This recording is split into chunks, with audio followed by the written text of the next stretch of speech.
అంటే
ఇప్పుడు మీరు ఇంత యాత్రల అనుభవం ఉన్నది కదా, అంటే ప్రిపరేషన్ ఎట్లా చేసుకుంటారు? అంటే ముందు అనుకుంటారా, దాని గురించి తెలుసుకుంటారా, లేకపోతే ఎట్లా? అంటే అసలు ఎట్లాంటి జాగ్రత్తలు తీసుకోవాలి యాత్రలు చేసేటప్పుడు? పోవడం చూడడం వెళ్ళిపోవడం వేరు, ట్రావెలర్ లాగా ఉండి దాన్ని వివరంగా చూడడం వేరు. అట్లా మనం కావాలప్పుడు ప్లాన్ చేసుకోవాల్సిందే. మేము ఎక్కడికైనా పోవాలంటే మొదలు ఆ ప్లేస్ గురించి ఖచ్చితంగా స్టడీ చేస్తాం. అక్కడ ఏం బర్డ్స్ ఉంటాయో దొరుకుతాయి లిస్టులు, దగ్గర అన్నీ దొరకవు మనకి, లిస్ట్ అయితే రెడీగా ఉంటుంది. అక్కడ లోకల్ గైడ్ని కాంటాక్ట్ చేస్తాం, ప్లాన్ చేసుకుంటాం, ఎక్విప్మెంట్ చెక్ 1-2 సార్లు చెక్ చేసుకుని స్పాట్ లోపల ఎక్విప్మెంట్ వీలైతే ఫోటోగ్రాఫర్కి ఇంకా అంతకన్నా బాధ ఇంకోట్లేదు. కాబట్టి కేర్ఫుల్గా తీసుకెళ్ళి కంప్లీట్ చేసుకుని వారం రోజులు నార్మల్గా ఒక వారం 1 వీక్ లోపల కంప్లీట్ చేసి తీసుకొచ్చేస్తాం. అదే బర్డ్, ఒక బర్డ్ని మనం ఇక్కడ కింద మన డౌన్ సౌత్లో చూసింది, దాన్నే మనం అక్కడ హిమాలయస్ చూసింది డిఫరెంట్ ఉంటుంది. రంగులు బ్రైట్ కలర్స్, హిమాలయస్ లోపల బర్డ్స్ కలర్స్ చాలా బ్రైట్ ఉంటాయి. అది ఆ టెంపరేచర్ వల్ల ప్రత్యేకించి అరుణాచల్ ప్రదేశ్ కానీ అస్సాం కానీ అక్కడ చాలా బర్డ్స్ చాలా రంగులు వైవిధ్యం డీప్ కలర్స్ కనబడతాయి, మనకి బ్రైట్ కలర్స్ కనబడతాయి. అంటే మీకు వెళ్ళిన ప్రతిసారి ఆశ్చర్యంగానే అనిపిస్తుంది? తప్పకుండా ప్రతిసారి మనకి ఛాలెంజే, ప్రతిసారి కొత్త అనుభవం. అందుకొరకే ఒక్కొక్క ప్రదేశానికి 1-4 సార్లు పోవడం.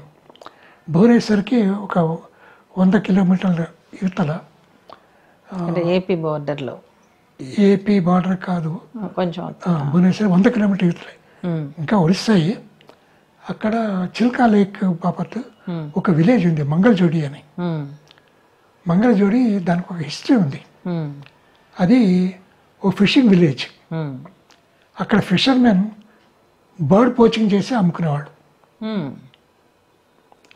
అక్కడ కొన్ని ఎన్జిఓస్ ఎంటర్ అయ్యి, ప్రత్యేకించి మంగళజోడి ఎకో టూరిజం ట్రస్ట్ వాళ్ళు ఎంటర్ అయ్యి వాళ్ళని, ఇది కాదు పద్ధతి, మీరు ఇక్కడ బర్డ్స్ కాపాడండి, మీరు బోట్మెన్ కాబట్టి వచ్చిన వాళ్ళకి బోట్లో తీసుకుపోండి, మీకు బర్డ్స్ లోకల్ పేర్లు వచ్చు, మీకు వీటికి ఇంగ్లీష్ పేర్లు మేము చెప్తాం, నేర్చుకోండి, గైడ్స్గా ఉండండి అంటే వాళ్ళు మారిపోయి అక్కడ ఆ మంగళజోడిలో మొత్తం వాళ్ళు బెహరాస్, ఫిషర్మెన్ బెహరాస్, వాళ్ళు గైడ్లు అయిపోయారు.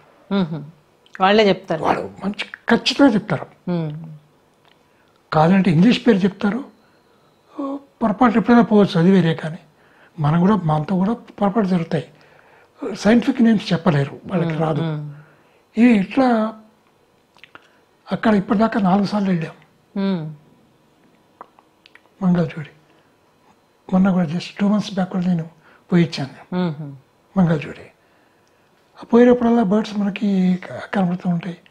ఇంకోటి ఏంటంటే బర్డ్ ఫోటోగ్రఫీ లోపల టు స్టార్ట్ విత్ అసలు బర్డ్ని షార్ప్గా మంచి లైట్ లోపల క్లారిటీ నెట్టు ఫోటో తీయడం, అది బర్డ్ పోర్ట్రేచర్ అవుతుంది.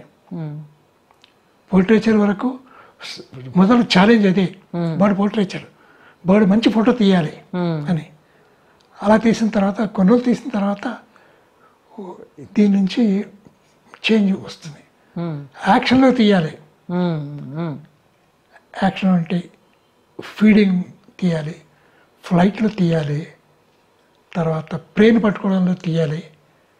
ఇవి నెక్స్ట్ స్టేజ్. మేము బర్డ్ నిజానికి మేము చేసిన ఈ book, first book mostly bird పోర్ట్రేట్సే దానిలో. అప్పుడే మాకు అదే గొప్పగా అనిపించింది. కానీ పోను కాదు, బర్డ్స్ని యాక్షన్ లోపల కూడా తీయాలి, ఇంకా యాక్షన్ తీస్తే గొప్పగా ఉంటుంది అని అట్లా ఇవన్నీ bird mostly portraits, bird portraits ఇవి. యాక్షన్వి తక్కువ కనపడతాయి మనకి దీంట్లో. అట్లా పోను ఆ రకమైన మార్పు ఇంకా అంటే వీఆర్ స్టిల్ లెర్నింగ్ అనుకోవాలంటే ఎండ్ లేదు దీనికి. సో ఆ రకంగా బర్డ్ ఫోటోగ్రఫీలో కూడా అన్ఎండింగ్ ఇంట్రెస్ట్ కంటిన్యూ అవుతూనే ఉంటుంది. మీరు అంటే సీత గారు మీరు వీటి గురించే ఎక్కువ మాట్లాడుకుంటూ ఉండేవాళ్ళ వెళ్ళినప్పుడు ఫొటోస్ తీసి ఎట్లా వచ్చాయి అంటే ఒక రకంగా పోయి వచ్చిన తర్వాత ఈ 2 రూమ్లో ఎవరెక్కువ ఎక్విప్మెంట్ వాళ్ళది ఉంది. ఎడిటింగ్ మేమే చేసుకున్న తర్వాత ఛాలెంజింగ్గా నీకు తీయడం రాలేదు అంటే నీకు తీయడం రాలేదు అనుకుని అట్లా అనుకుని ప్రాసెస్ చేసుకుని ఫైనల్గా ఇద్దరి కలిపి గ్రూప్ చేసుకుని మంచి ఫోటోలు దాని నుంచి బయటికి తీయడం.